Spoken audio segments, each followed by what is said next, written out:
හැමෝම හොඳින් ඇති කියලා හිතනවා. ඉතින් මේ වගේම ඔයගොල්ලෝ හැමෝම ගොඩාක් ආදරෙන් මගේ YouTube channel එකට ආයමත් පිළිගන්නවා.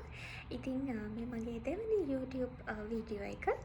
ඉතින් පළවෙනි වීඩියෝ එක ගොඩාක් කට්ටිය බලලා තිබුණා, ප්‍රශ්න අහලා තිබුණා, like කරලා තිබුණා, subscribe කරලා තිබුණා. ඒගොල්ලෝ හැමෝටම ගොඩාක් thank you. ඉතින් මම මේ දෙවෙනි වීඩියෝ එක කරන්නේ මම හිතනවා මේ ප්‍රශ්න ගොඩක් ඒවට විසඳුම් මේකෙන් හම්බෙයි කියලා. හැබැයි හැමෝම මේක කන්සිඩර් කරන්න. මොකද මම මේ හැම දෙයක්ම කියන්නේ මම එක්ස්පීරියන්ස් කරපු දේවල්. ඉතින් ඒ නිසා 100% ඇත්ත දේවල් තමයි මම ඔයගොල්ලොත් එක්ක බෙදාගන්නේ. මම දන්නේ නැති දෙයක් මේකෙදි කියන්නේ සමහර ප්‍රශ්න වලට සමහර දේවල් වලට මම උත්තර දාන්නේ නැහැ. එහෙම උත්තරයක් මේ වීඩියෝ එකෙන් ආවේ නැත්නම් ඇත්තටම මම ඒ විස්තර ඔයගොල්ලන්ට හොයලා කියන්නම්. ඉතින් හරි මගේ ෆස්ට් වීඩියෝ එකේ මම කියන්නේ මොනවද UAE වල higher studies වලට අවම තියෙන benefits කියලා අනිත් countries වලට වඩා මෙහි තියෙන benefits මොනවද කියලා තමයි මම මේ වීඩියෝ එකේදී කරන්නේ. ඉතින් මේ වීඩියෝ එකේදී මම ඔයගොල්ලන්ට කියන්නේ කියන්නේ වීඩියෝ එක බලලා ඔයා ඩිසයිඩ් කරා නම් UAE එනවා higher studies වලට කියලා. ඉතින් එහෙනම් ඊළඟට මොනවද ඔයාලට කරන්න තියෙන steps කියලා තමයි මම මේකෙදි කියලා දෙන්නේ. ඉතින් ඔයා ඩිසයිඩ් කරලා ඉවර නම් higher studies වලට UAE එන්න. ඉතින් ඔයා දන්නවා ඔයා මොන පාත් එකේද කියන්නේ ඔයාගේ ෆීල්ඩ් එකෙන්ද යන්න ඕනේ මොනවද higher studies වලට කරන්න ඕනේ කියලා. ඉතින් ඒක ගොඩාක් හිතලා තීරණයක් ගන්න. මොකද ඔයාලට කලින් එක්ස්පීරියන්ස් තියෙනවා නම් මොකක් හරි ෆීල්ඩ් එකක ඒ පැත්තෙන් යන්න. එහෙම නැත්නම් ඔය ඉගෙනගෙන තියෙනවා නම් ඒ පැත්තේ යන්න. ඉතින් ඒක හැමෝටම තේරෙනවනේ හොයාගන්න විදිහ. ඉතින් ඒ විදිහට ඒතකොට දැන් ඔයා ඩිසයිඩ් කරලා දෙන්නේ UAE යනවා කියලා. ඊට පස්සේ මොන ෆීල්ඩ් එකෙන්ද ඔයාගේ higher studies කරන්න කියලා ඩිසයිඩ් කරලා ඇති. දැන් ඊළඟට ඔයා හොයාගන්න ඕනේ මොකක්ද ඔයා යන යුනිවර්සිටි එක. ඊළඟට මොන වගේ බජට් එකක්ද ඔයාට දරන්න පුළුවන්. ඊළඟට මොන ඉන්ටේක් එකකටද යන්නේ කියන එක. ඉතින් මේ කාරණා තුන ඔයා හොඳට හිතලා ගන්න ඕන තීරණයක්. ඉතින් මම පළවෙනියටම කියන්නම් ඔයාගේ යුනිවර්සිටි එක හොයාගන්නේ කොහොමද කියන එක. ඉතින් ඔයාට Google එකට ගිහිල්ලා සර්ච් කරන්න පුළුවන් UAE Universities. ඉතින් ඒ යුනිවර්සිටිස් වල වෙබ්සයිට්ස් වලට ගිහිල්ලා ඔයා කරන ඒ කියන්නේ ඔයා බැචලර්ස් නම් කරන්නේ ඒ බැචලර්ස් හිතමුකෝ මගේ ෆීල්ඩ් එක accounting and finance ෆීල්ඩ් එක. ඉතින් මාස්ටර්ස් එකක් කරනවා නම් masters in management accounting and finance. ඒ විදිහට ඔයාගේ ෆීල්ඩ් එකෙන් සර්ච් කරන්න. ඊට පස්සේ ඒක ඔයාට ක්ලික් කරලා ඇතුළට ගියාම බලන්න පුළුවන් කෝස් එකේ full details වෙබ්සයිට් එකේ දාලා තියෙනවා යුනිවර්සිටි එකේ. කෝස් ෆී එක මොනවද, කෝස් ස්ට්‍රක්චර් එක මොනවද, කොච්චර කාලයක්ද යන්නේ. ඒ වගේම තමයි ඊළඟට ඔයා අනිවාර්යයෙන්ම බලන්න ඕන දේ තමයි මේ ඩිග්‍රී එක world wide වැලියු එකක් තියෙන ඩිග්‍රී එකක්ද, මොන වගේ ඇක්‍රඩිෂන්ස්ද හම්බෙන්නේ, මොන වගේ වැලියු එකක්ද තියෙන්නේ ඔයා වෙන රටකට යනවා නම්. ඒ වගේම ලොකු කම්පැනිස් වලට කියන්නේ ෆේමස් හොඳ කම්පැනිස් වලට ඇප්ලයි කරනවා නම් ඒ ඩිග්‍රී එක කන්සිඩර් කරනවාද කියන එක. ඉතින් එහෙම බලලා ඔයා ඩිසයිඩ් කරන්න මොන යුනිවර්සිටි එකද ඔයා තෝරගන්නේ කියන එක.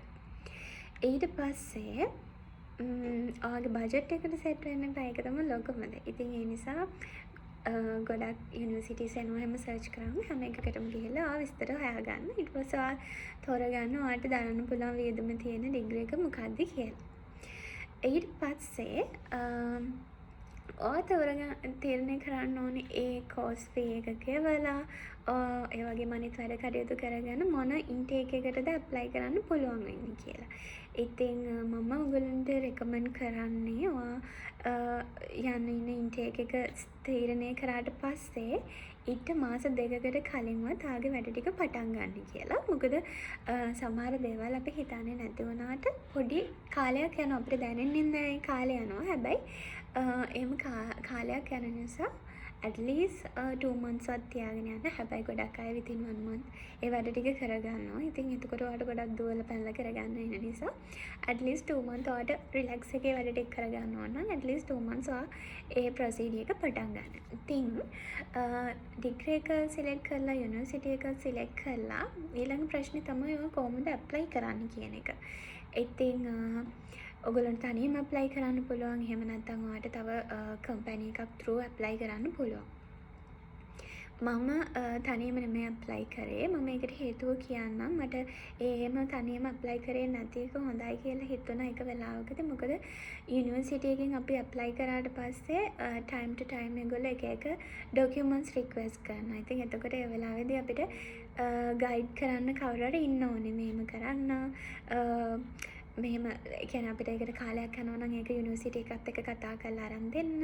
ඒ වගේ දේවල් වලදී ඇත්තටම ඔයා කම්පැනි එකකින් සර්විස් එක ගන්නවා නම් ඒක හොඳයි. එහෙම නැත්නම් ඔයාට හිතනවා නම් හැමදේම ඔයාට තනියෙන් කරගන්න පුළුවන් කියලා. it's okay. ඔයාට තනියම apply කරගන්න පුළුවන්.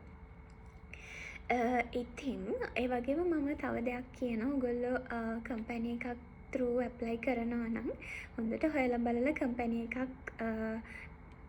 ඩිසයිඩ් කරන්න. මොකද මේ කාරණේදී ඇත්තටම මටත් ඒ කාලෙදී හිතුවේ මොන වගේ කම්පැනි එකක් through ද යන්න. මොකද ගොඩාක් කම්පැනිස් තියෙනවා සර්විස් එක දෙන්න. ඉතින් සමහර අය කියනවා එහෙමයි කියලා. ඉතින් ඒ වගේ ඇත්ත නැත්ත ගොඩක් හොයලා බලන්න ඕනේ. ඒ වගේම සමහර අය ගණන් වැඩි ඒත් එක්කම සමහර බොරු කරන කම්පැනිස් තියෙනවා. ඉතින් ඒ වගේ වට හොයන්න ඕනේ. අපි අතරම බොරුවට ඒ වගේ වට සල්ලි දෙන්න නැහැනේ. ඉතින් ඒ විදිහට මම ගොඩ කම්පැනිස් වලට කතා කරා. ඒගොල්ලොත් එක්ක විස්තර ඇහුවා.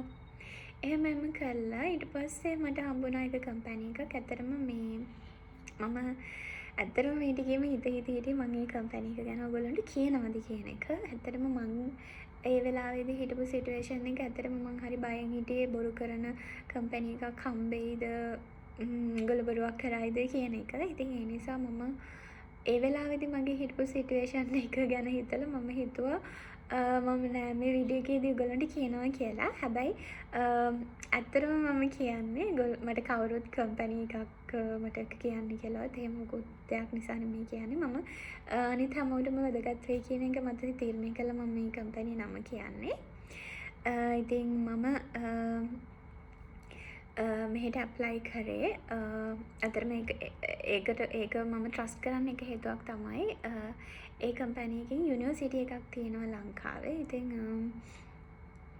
මම ආවේ eSoft International කියන කම්පැනි එකකින්. ඉතින් eSoft යුනිවර්සිටි එක තියෙනවා. ඉතින් ඒ නිසා මම ට්‍රස්ට් කරා. හැබැයි එහෙම එකපාරම ට්‍රස්ට් කරේ නෑ. මම eSoft යුනිවර්සිටි එකටත් කෝල් කරලා ඇහුවා මේක ඔයගොල්ලෝගේ කම්පැනි එකක්ද කියන එක. ඊට පස්සේ මාව කන්සල්ට් කරපු මම කන්ටැක්ට් කරපු කෙනාගේ නමත් අහලා මම කන්ෆර්ම් කරගෙන තමයි මම ඉස්සරහට ඒගොල්ලොත් එක්ක යනවා කියන එක ඩිසයිඩ් කරේ. හැබැයි මම කියනවා නිසා eSoft International එක යන්න එපා. ඔයගොල්ලෝ හොඳට විස්තර හොයලා බලලා ඒගොල්ලොත් එක්ක කතා කරලා ඔයාලා යනවා නම් ඒ ඔප්ෂන් එක ගන්න. ඉතින් මට ඒගොල්ලන්ගේ ඔක්කොම වැඩවලට ගියේ 50,000 වලටත් වඩා අඩු ගාණක්.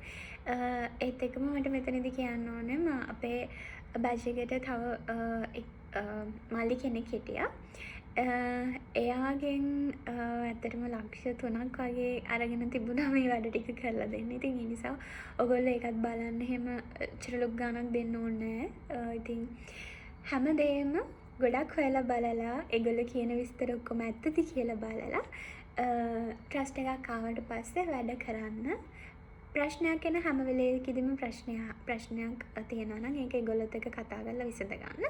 ඒ වගේම කියන්න ඔයාට වෙන්න ඕන දේ මට මෙතින් මේ මෙච්චර කාලෙකින් මේම කරන්න ඕනේ කියන එක. ඉතින් ඇත්තටම මට මගේ ඩිග්‍රී එක මොන කැම්පස් එකටද යන්නේ කියන එක මට රෙකමන්ඩ් කරේ eSoft එකෙන්. ඉතින් ඔයගොල්ලන්ට පුළුවන් ඔයගොල්ලෝ යන යුනිවර්සිටි එක ඩිසයිඩ් කරන්න. මොකද ඒක ඔයගොල්ලෝ ගොඩාක් හොඳට හිතලා බලලා කරන්න. මොකද අපි සල්ලි ගෙවන්නේ අපේ සල්ලි හොඳ තැනකට අපිට ෆියුචර් එකට ගැලපෙන විදිහට ඉන්වෙස්ට් කරන්න ඕනේ. ඉතින් ඒ නිසා අනිවාර්යයෙන්ම යුනිවර්සිටි එක ගැන හිතන්න. ඉතින් මගේ යුනිවර්සිටි එක ගැන කියනවා නම් මට අවුරුද්දකට යනවා USD 6,000ක්. ඉතින්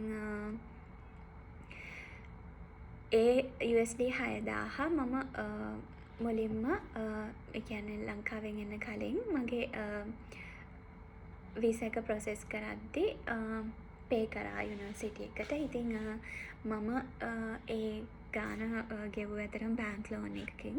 කවුරු හරි එහෙම බෑන්ක් ලෝන් එකක් කොහොමද කරගන්නේ ඒ විස්තර දැනගන්න ඕන නම් කමෙන්ට් එකක් දාන්න. මම ඒකට වෙනම වීඩියෝ එකක් කරන්නම්. මොකද ඒ වෙලාවේදී තිබුණු දේවලුත් තව කෙනෙක් එක්ක ෂෙයා කරගන්න එක හොඳයි. කාට හරි ප්‍රශ්නයක් තියෙනවා නම්. මොකද ඒ හැමදේම මම තනියම හොයාගෙන කරගත්ත දේවල්. ඉතින් හරි.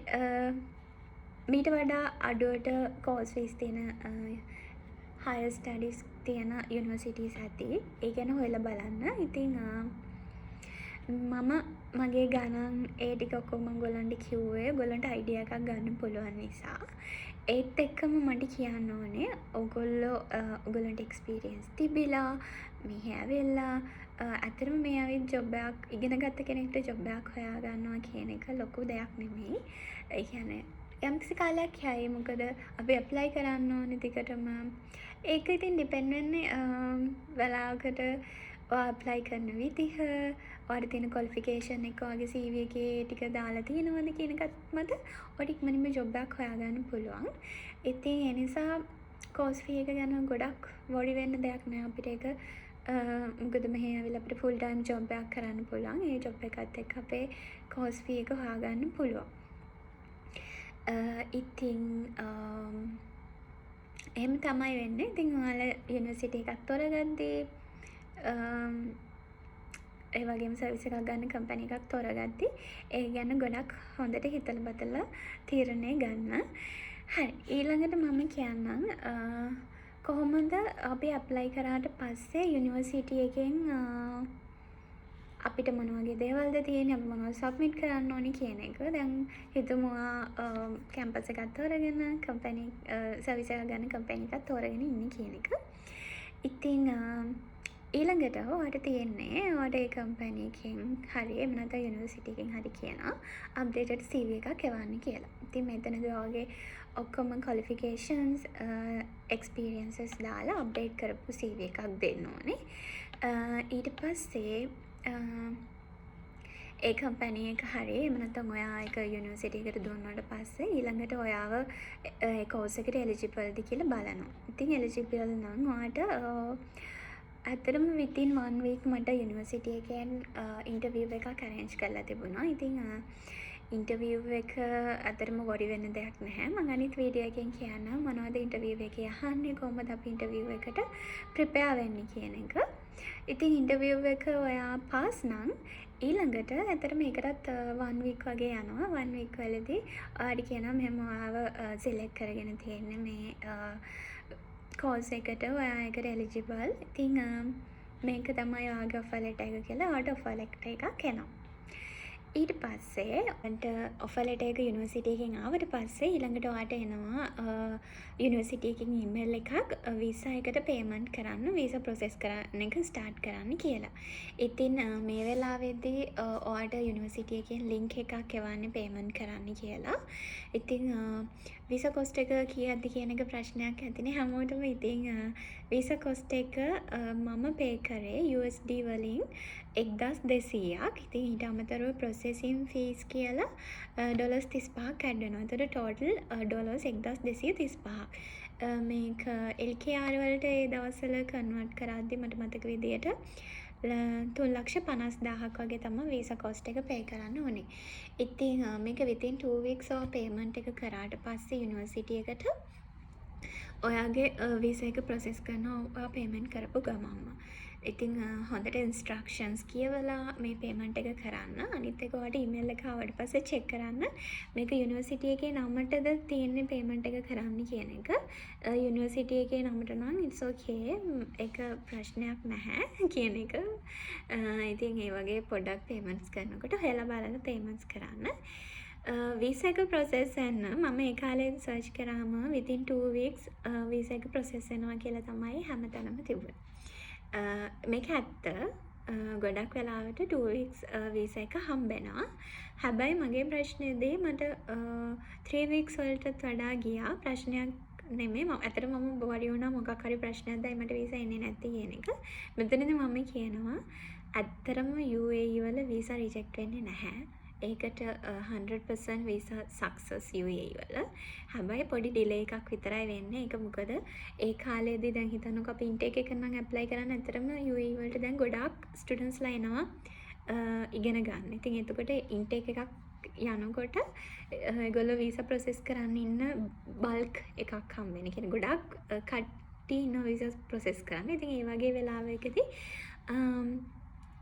වීසා එක එන්න ටික කාලයක් යනවා. ඉතින් ඒ නිසා ඒ වෙලාවේදී බය වෙන්න එපා. හැබැයි ඔයා දිගටම ඔයා කම්පැනි එකක් through නම් යන්න කම්පැනි එක follow up කරන්න. එහෙම නැත්නම් යුනිවර්සිටි එක follow up කරන්න. ඉතින් මේ විදිහට ඔයා follow up කරද්දී තව ඒගොල්ලොත් ඉතින් ඒගොල්ලොන්ගේ පැත්තෙන් කරන්න පුළුවන් දේවල් තියෙනවා නම් කරනවා. ඉතින් ඒ නිසා දිගටම follow up කරන්න. ඉතින් ඒ විදිහට 3 weeks වලට වඩා වැඩි කාලයක් ගියා. ඇත්තටම 3.5 weeks වගේ ගියා. එතකොට ඒ අතරතුරදී මගේ වීසා එක ආවා.